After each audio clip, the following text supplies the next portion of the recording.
As an evolutionary hunter, an entrepreneurial personality type, I want to learn things and implement, put things into my business, into my life as fast as possible and start getting a return on investment.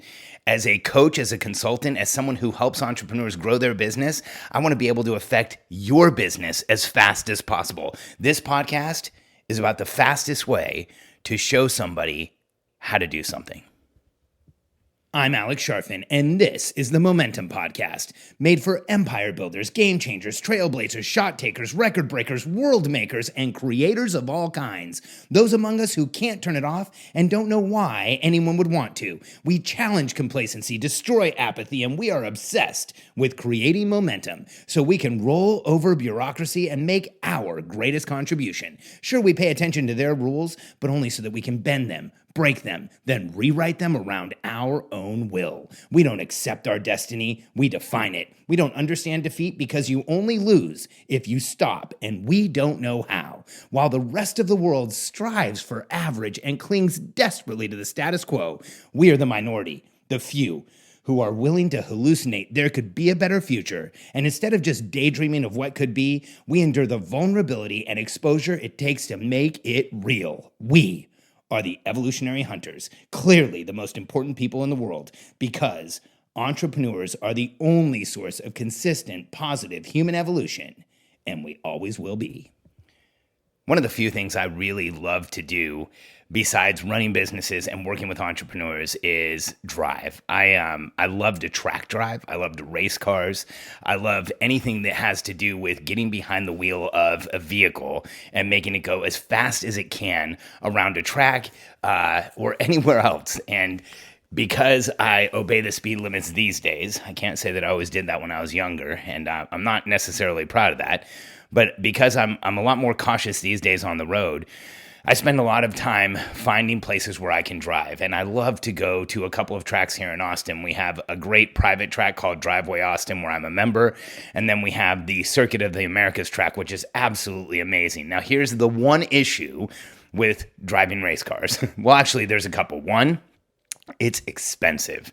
I have a fully prepped Porsche GMG, basically a race car that's street legal, so I can drive it to the track and drive it back, and it's wicked fast, incredibly well balanced, completely customized. I bought it off a high net worth individual that bought the car for $120,000 from Porsche North America, and then spent another $140,000 customizing it to make it a legitimate, real race car that's legal on the street. And I love taking it to the track, but track days usually cost anywhere from $500 or $600 at the low end to several thousand at the high end, and tires are expensive. The tires on my car are well over $1,500 for a set, and you go to a track day and you're usually burning 25, 30, 40, sometimes 50 or 60% of your tires, so it's an expensive hobby. And so as a result, I look for other ways to train. So downstairs in my basement, in our home theater room, I've built a driving simulator. So I do a lot of simulator driving, which I absolutely believe makes you better on a track.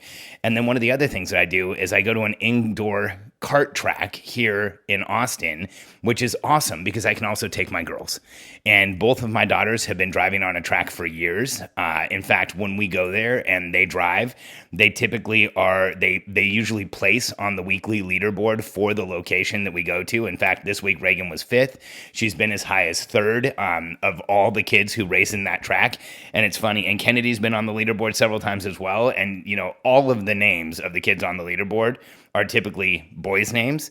And then there's my daughters, Reagan and Kennedy. And what's funny is a lot of the time, people will think Reagan is a boy, and then she walks up at getting the results, and they all see that she was in first place, and they question how she did it. It's funny. Little boys tend to get frustrated when they notice that they've been beaten by girls, which entertains me like crazy. In fact, I am very proud to have the girls that beat the boys. And this weekend, I took them to K1, and whenever I go to a track, I have this this thing. I always watch for people who look like they really know what they're doing. Whenever you're driving, and especially if you go to a track day or an event or something like that, there's usually one or two or three people out there that really know how to drive. And typically when I go to this indoor karting track, I usually win most of the races. I've been driving for a long time. Driving is one of those disciplines, unlike a lot of sports where as you get older, it gets more difficult. Driving's a discipline where as you get older, you can actually get better. Even though your reaction times go down, you learn more strategy, you learn more discipline, more patience, which are all things that also correlate to business. So whenever I go to a track, I look around and see if it looks like if there's somebody out there who's really quick. And this weekend, I spotted this kid a mile away. We were at the track, and we were all getting ready to get into our cars, and this kid came walking up, and he had the logo for the racetrack on his shirt. He had a carbon fiber helmet like the one I use, and helmets are $300 or $400. Carbon fiber are $800 to $1,200. So usually if somebody has a really expensive helmet, they know what they're doing. And I'm straightforward. I just turned to him and said, "Hey, are you pretty quick?" And he said, "Well, I'm the pro for this company, and they fly me around the country to teach their kart academies. And I taught at an academy this morning, and I was just going to get out on the track and drive a couple times." And I said, "That's fantastic. Hey, do you mind if I tuck in behind you?" And here's the reason that I said that. There's this way that you learn how to drive on a track called lead and follow. And it's where you follow someone around the track. Now, here's why this is so much better. Now, I've been driving on a track for over 2 decades. I've been racing cars for over 20 years. And I remember ages ago, the first time I ever went to a track and got coached, it was the most frustrating thing ever. See, I'll give you the contrast between coaching and lead and follow. Here's what coaching is. You get into a car and there's an instructor sitting next to you and they're telling you what to do with your car. But here's the problem. A track might have anywhere from 12 to 21 turns or even more. And what they're telling you to do is, hey, hit the apex of this turn here or turn in harder here. And the problem is if you miss and you pass that turn, you have to wait till you get all the way around the track and then you try it again and you forget the coaching that you already got. And the easiest way to learn a track and the fastest way to learn how to get really quick on a track is to tuck in right on somebody's rear bumper who really knows what they're doing and do everything they do. You just follow them exactly around the track and you do what's called lead and follow. And then here's why this is such a difference. Rather than having somebody tell you what to do, you get to observe exactly what the person in front of you is doing and you just put your car in the same place. And I remember, when I first started track driving, I had been coached a lot. I had somebody sitting next to me. Typically, you have a communication intercom system in your helmet, so the person's talking to you, you're talking to them. And I had gotten a lot of coaching, and I'd gotten quick, really quick. But it wasn't until I went to a race and a guy said, hey, one of the really top racers said, hey, I'm warming up. You want to come out and do some lead and follow? And I was like, of course. Can you tell me what we're doing? And he said, yeah, just tuck in behind me. I'll take you around the track as fast as we can. And he said, I'll take it easy on the first couple laps. And then as I speed up, you just stick with me.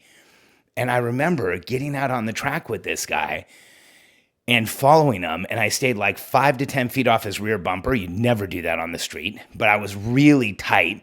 And it was a completely different experience. I remember thinking, he took turns so much different than I did, and his line was so much better than mine, and I would follow him through turns. And when you're driving on a track and you hit a turn perfectly, it's like hitting a golf ball perfectly. There's this exhilarating feeling of momentum and G-forces and just knowing that you put the car right on its edge and it's pushing through the turn as fast as possible. I get a little excited just talking about it. I bet you can tell. And I remember that first lead follow thinking I didn't even know my car could do this when I was following the guy around the track. And he kept speeding up, and I stuck with him. And I learned more in 5 or 6 laps than I had in hours of coaching instruction. And I'll give you a corollary to business in just a second, but that's what I did this weekend. The kid who had the carbon fiber helmet, I started talking to him, and he's actually a professional shifter kart racer. So what shifter karts is they're little go-karts. They look a lot like the go-karts at the track. They just don't have the bumpers around them. but they are insanely fast. In fact, shifter carts go from 0 to 60 and back down to 0 in under 4.5 seconds in the hands of somebody who really knows how to do it. And some of the guys who really know how to drive can get them up to 60 and back down to 0 in like 4.1, 4.2, and sometimes sneak into the 3.9s. The G-forces in a shifter cart are insane. And in fact, Fernando Alonso, who is an F1 driver, considered by many the best F1 driver in the world, even though he hasn't had a very good car in years, he, on the off season, he goes and races shifter carts to keep himself sharp and to keep his driving skills and his ability sharp. And so I followed this kid around the track a few times this weekend, and I learned the track that I've driven on now dozens of times. I relearned it all again because I got to do lead and follow. And in carts, I was about 1.5 feet off the back of his cart all the way around the track. And he pulled away from me, but each lap that we did, I was about a half or less than a half second behind him. In fact, the closest lap that we had to each other, I was about 0.2 of a second off of a kid who is a professional. He weighed 140 pounds. I weigh 210 pounds, and in shifter or in go-karts, that's actually a huge disadvantage.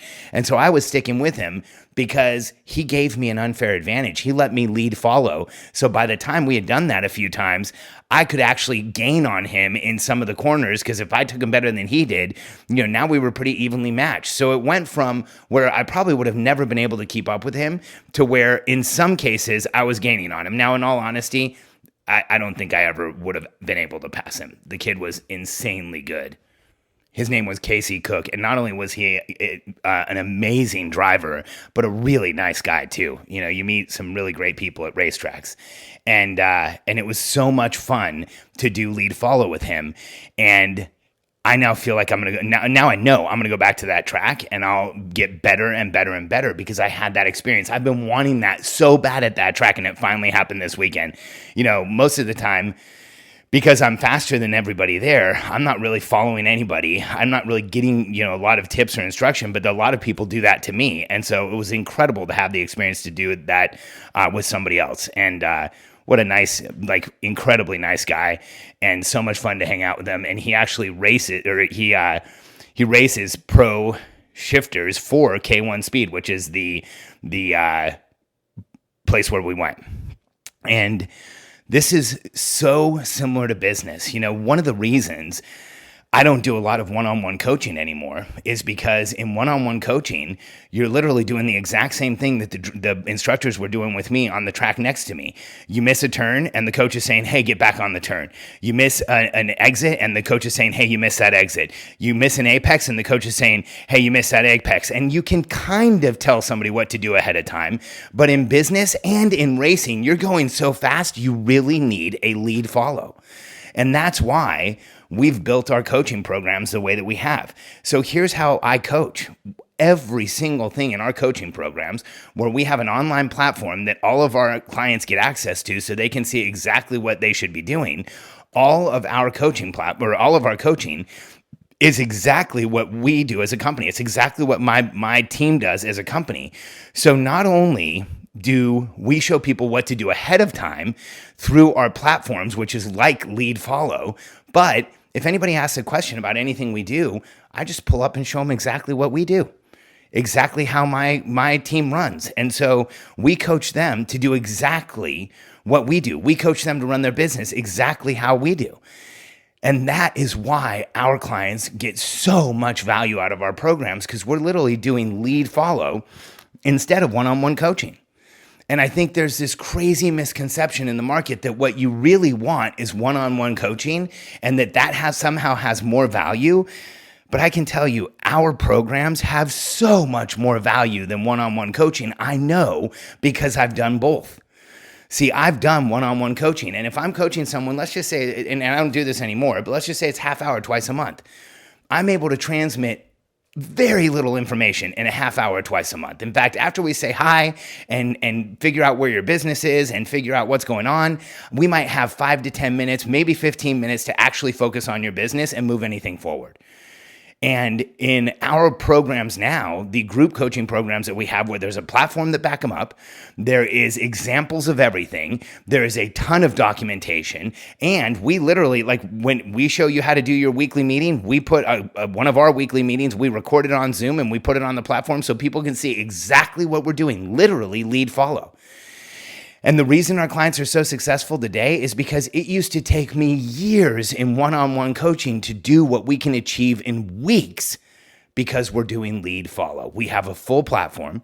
We have all the information there. We have everything at your fingertips. And so now people can get up and running on our systems faster than they ever could when I was coaching one-on-one. And as a result, the results our clients get are crazy. And I've shared a lot of them on this podcast, but just some recent ones. You know, we've had one company, $1 million financial company, that came to us about 8 months ago and was really having trouble growing and scaling. They implemented our systems. They went from $1 million to $3 million. We had another company, a nutrition company that does supplements and does custom programs for supplements for influencers and for day spas and for doctors. They ended up going from a $6.6 million run rate to an $8.6 million run rate and hiring people and changing their leadership team and putting the right people in place all in a matter of like 5 or 6 months. You can't do that when you're getting one-on-one coaching because you can't possibly get the information fast enough unless the coach moves in and lives with you. And any coach who's coaching one company at a time doesn't really know what they're doing because there's no leverage there at all. And so the fastest way to learn on a track is to tuck in behind someone and follow them. The fastest way to learn how to grow and scale your business is to tuck in behind someone and follow them and get all the information at the speed that you need. And then make sure you're working with someone who's actually doing exactly what they tell you to do so that they can show you when you need to lead and follow.